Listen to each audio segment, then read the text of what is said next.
পেরেছি। আমি চললাম, কাল বিকেলে এখানে দেখা করিস। আচ্ছা, করব।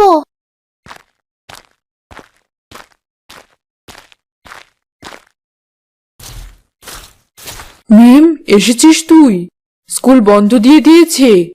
হ্যাঁ মা, বাবা কোথায়? চাকরি খোঁজার জন্য বের হয়েছে। প্রায় 3 মাস হয়ে গেল তোর বাবার চাকরি নেই।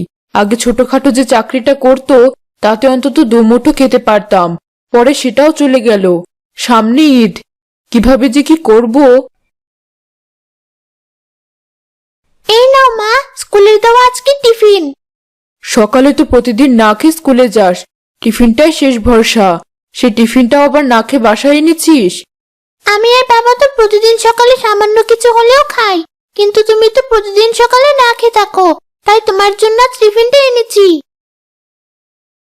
নে, তুই অর্ধেক খা, আর বাকি অর্ধেক আমি খাই।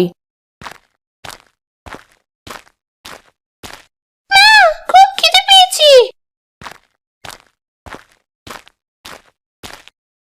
আহারে, স্কুল শেষ করে এসে খুব খিদে পেয়েছে, তাই না?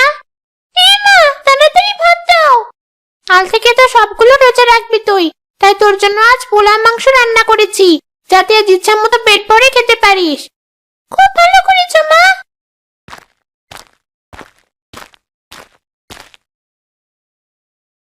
কাল থেকে তো রোজা, তাই আজ বেশি করে বাজার থেকে ফল, খেজুর, মুড়ি, বুট কিনে আনলাম। এগুলো হাতে নাও। বাবা, সেদিন কিন্তু আমি দেশি মুরগির রোস্ট ছাড়া ভাত খাবো না। এনেছো দেশি মুরগি? হ্যাঁ, সব এনেছি। রহিমা, বাজারের ব্যাগটা নিয়ে গিয়ে সব কাটা বাছা শুরু করে দাও তো, আজ অনেক কিছু রাখতে হবে। মিম, দরজা খোল। দাদা, তুমি এসেছো? তোমাকে কিছু কথা বলার ছিল। চাকরির কোনো ব্যবস্থা হলো তোমার? না, আজও কোনো চাকরি জোগাড় করতে পারলাম না। এই রোজার মধ্যে কিভাবে কি করব? ঘরে তো চাল ডালও বেশি নেই। কোনোভাবে চালিয়ে নিও। আজ কি রেঁধেছো? ডাল আর আলু ভর্তা। যাক, আল্লাহ আমাদের কপালে যে এটুকু রেখেছেন তার জন্য শুক্রিয়া। আমি গোসল করে আসছি, তোমরা খাওয়া শুরু করো। মিমার সাথে পরিবার দুপুর ও রাতের খাওয়া শেষ করে ঘুমাতে গেল। ভোররাতে সেহরির এলান শুনে সবাই সেহরি খাওয়ার প্রস্তুতি নিল। সেহরি খাওয়ার সময় হয়েছে, সকলে ঘুম থেকে উঠুন। সাথে ওঠ, সেহরির সময় শেষ হয়ে যাবে তো। মা, আমি রোজা রাখবো না, তোমরা খাও। বুঝেছি। এই ঈদে তাহলে আমার মেয়ের নতুন নতুন দামি জামা দরকার নেই। না, আছে। এই দেখো, আমি উঠে পড়েছি। চল, তোর মা তোর প্রিয় মুরগির রোস্ট রান্না করেছে। আজ সেহরিতে কি আছে? রাতের ভাতগুলো পানিতে ভিজিয়ে রেখেছিলাম, পান্তা ভাত ছাড়া আর কিছুই নেই। আচ্ছা, একটা মরিচ আর পেঁয়াজ দাও আমাকে। ওগুলো দিয়ে পান্তা ভাত ডলে খেতে খুব ভালো লাগবে। মিম কোথায়? উঠেনি এখনো? এই তো বাবা, আমি এখানে। এদিকে আয়, সেহরি খেয়ে নে। আজ আর তুই রোজা রাখিস না। এমনিতেই ভাত কম, আমরা দুজন কোনোভাবে মানিয়ে নিলেও তুই তো ছোট মানুষ, তোর জন্য রোজা রাখা কষ্ট হয়ে যাবে। অসুবিধা নেই মা, আমি নিয়ত করেছি যে এবার কষ্ট করে হলেও সব রোজা রাখবো। তোমরা আর আমাকে বারণ করো না। দুই পরিবারে সেহরি খাওয়া শেষ করে ফজরের নামাজ পড়ে ঘুমোতে গেল।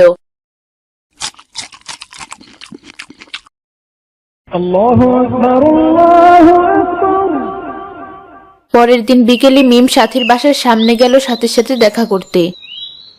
জানিস, কাল রাতে সেহরিতে বেশি একটা খেতে পারিনি। এমনিতে যেখানে কমপক্ষে দুটো রোস্ট খাই, সে জায়গায় কাল মাত্র একটা খেয়েছি। তুই সেহরিতে কি খেয়েছিস? পান্তা ভাত। পান্তা আর ইলিশ, তাই না? খুব ভালো করেছিস। আজ রোজা রেখে বেশিক্ষণ বাইরে থাকা যাবে না। মা বাসায় ম্যাডাম রেখে দিয়েছি, আজ থেকে প্রতিদিন আমাকে কোরআন শেখাতে আসবি। তুই কোরআন শরীফ পড়তে পারিস? হ্যাঁ, পারি। তুই কোন ম্যাডামের কাছে কোরআন পড়া শিখেছিস? আমার মায়ের কাছে শিখেছি। ও আচ্ছা। আরে নীতি, হাতে এতগুলো প্লেট নিয়ে কোথায় যাচ্ছিস তুই?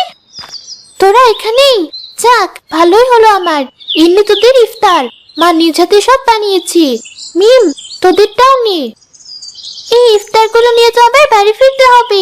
আমরা তাহলে আরেকদিন দেখা করি। ঠিক আছে, যা। তোকে এতগুলো ইফতার কে দিল? নিতের মা দিয়েছি। আল্লাহ নিতের মার ভালো করুক। রিজিকের মালিক আল্লাহ, তাই তিনি আমাদেরকে প্রথম রোজায় এত ভালো খাবারের ব্যবস্থা করে দিয়েছেন। নামাজ পড়ে তাই দরবারে হাজারবার শুকরিয়া আদায় করা উচিত আমাদের। আজ তাহলে এ পর্যন্তই থাক। আজান দিতে বেশি একটা দেরি নেই। কেমন লাগছে তোমার প্রথম রোজা রাখতে? খুব কষ্ট হচ্ছে ম্যাডাম, অনেক পানি পিপাসা পেয়েছি, সাথে ক্ষুধাও লেগেছে। প্রথম কয়েকদিন একটু কষ্ট হবে, তারপর দেখবে ভালো লাগছে। আমি তাহলে আজ আসি। কোথায় যাচ্ছেন ম্যাডাম? আমাদের সাথে ইফতারি করে যান। অন্য আরেক দিন। প্রথম রোজায় বাসায় ইফতারি না করলে মা রাগ করবে। ঠিক আছে ম্যাডাম, কাল কিন্তু আমাদের বাসাতে ইফতারি করতে হবে। আচ্ছা, করব। আজ আসি।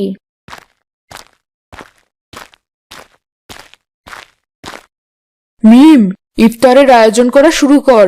আমি একটু কোরআনটা পড়ে আসছি। আচ্ছা মা।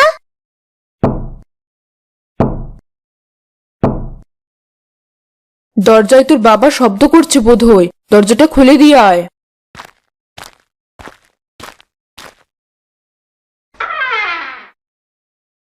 রোজা রাখতে বেশি কষ্ট হচ্ছে না তো তোমাদের? এ কি, এত ইফতারি কোথা থেকে আসলো? নীতির মা দিয়েছে এগুলো। আল্লাহর রহমতের শেষ নেই। মিমের মা, তুমি আমাদের সাথে এসে বসো, একটু পরে আজান দিবে।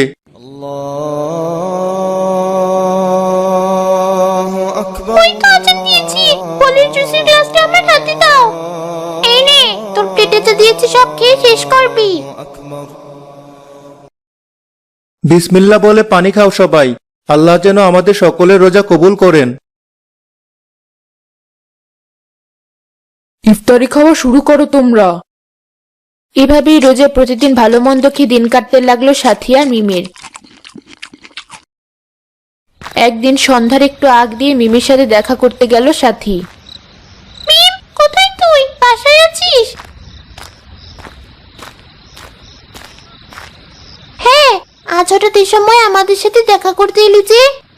আজ আমরা মার্কেটে গিয়েছিলাম, ওখান থেকে আসার পর ম্যাডামের কাছে তাড়াতাড়ি পড়া শেষ করে তোর কাছে আসলাম। এত তাড়াহুড়ো কিসের? কাল দেখা করলেই তো পারতি। আরে না, এর মধ্যে যদি তুই অন্য রঙের জামা কিনে ফেলিস। আমি বলতে এসেছিলাম যে এবার আমি একটা লাল আর একটা নীল জামা কিনেছি, তোর সাথে আমার লাল জামাটা পরে ঘুরে বেড়াবো।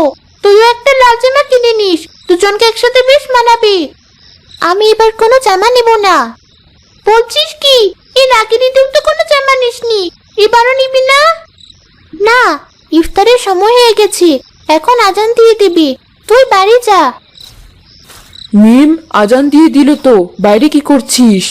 আরে সাথী, তুমি এখানে এসেছই যখন আমাদের সাথে ইফতার করে যাও। ঠিক আছে আন্টি। মা, তুমি ওকে ভিতরে আসতে বললে কেন? আমাদের নিজেদেরই তো খাবার কম। সারাদিন কষ্ট করে রোজা রেখেছে মেয়েটা, আর আমি ওকে খালি মুখে বাড়ি পাঠিয়ে দিব? আমাদের এখানে সামান্য কিছু খেয়ে যাক, বাড়ি গিয়ে আবার খাবে। সাথী, তুমি ভিতরে এসো। তুমি আমার মেয়ে সেই বান্ধবী? এই নাও পানির গ্লাস। আমরা গরিব মানুষ, তাই তোমাকে বেশি কিছু খেতে দিতে পারবো না। পেঁয়াজ মরিচ মাখা মুড়ি দিয়ে কষ্ট করে আজ ইফতারি করো আমাদের সাথে। এই নাও মুড়ি মাখা আর দুটো খেজুর। আসলে তোমার আঙ্কেলের চাকরি চলে গেছে অনেক দিন হলো, তাই তোমাকে বেশি কিছু দিতে পারছি না। সারাদিন রোজা রেখি সামান্য এটুকু খাবার খেয়ে আপনাদের পেট ভরবি? আল্লাহ যেটুকু আমাদের কপালে রেখেছেন তাতেই আমরা সন্তুষ্ট। এই জন্যই তাহলে মিমি নতুন জামা কিনতে পারে না। রাতে কি খাবেন আপনারা? আমাদের রাতের খাবার নিয়ে তুমি আবার চিন্তা করা শুরু করলে কেন? যথেষ্ট খাবার আছে আমাদের। আর আমাদের রোজা ছাড়াও এমনিতে না খেয়ে থাকার অভ্যাস আছে। রোজা এসে বরং ভালোই হয়েছে। আমি আসি, মা আমার জন্য অপেক্ষা করছে হয়তো। না জেনে অনেক উল্টোপাল্টা কথা বলেছি তোকে মিম, আমাকে ক্ষমা করে দিস। মেয়েটা শুধু পানি খেয়ে চলে গেল। কোথায় গিয়েছিলি সাথী? তোর জন্য অপেক্ষা করছিলাম আমরা। মিমটির বাসায়। মা, প্রতিবেশীদের বিপদে আপদে সাহায্য করা কি আমাদের কর্তব্য না? অবশ্যই। কেন, কি হয়েছে? মিমরা তো আমাদের প্রতিবেশী, ওরা এত কষ্ট করছি, কিন্তু আমরা কোনোদিন ওদের বিপদ আপদে খোঁজ নেইনি।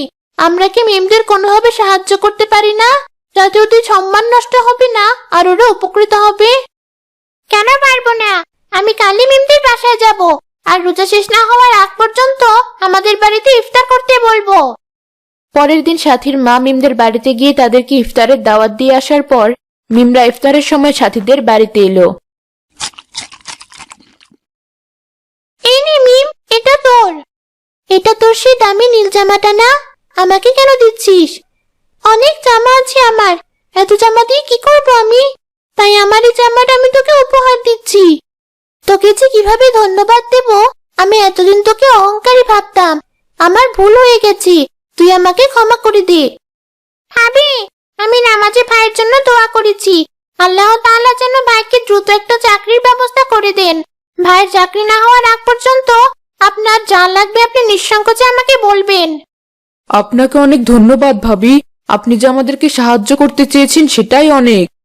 ভাই, আপনার কাগজগুলো আমাকে দিয়েন, দেখি আমার অফিসে আপনার কোনো চাকরির ব্যবস্থা করতে পারি কিনা। ঠিক আছে, কাল সকালেই দিয়ে যাব। ইফতার খাওয়া শেষ, আজ তাহলে আসি। সাথী, একটা খুশির সংবাদ আছে। মিমের বাবার চাকরিটা হয়ে গেছে। ঈদের পর থেকেই সে আমাদের অফিসে জয়েন করতে পারবে। সত্যি বলছো বাবা? হ্যাঁ, ওরা আজ ইফতার করতে আসলে তুই নিজের মুখে ওদেরকে খুশির সংবাদটা দিস। তোর জন্যই এত কিছু সম্ভব হয়েছে। সাথী মিমদেরকে খুশির সংবাদটা জানানোর পর ওরা সাথীদেরকে ধন্যবাদ জানালো এবং আল্লাহর প্রতি কৃতজ্ঞতা জ্ঞাপন করলো।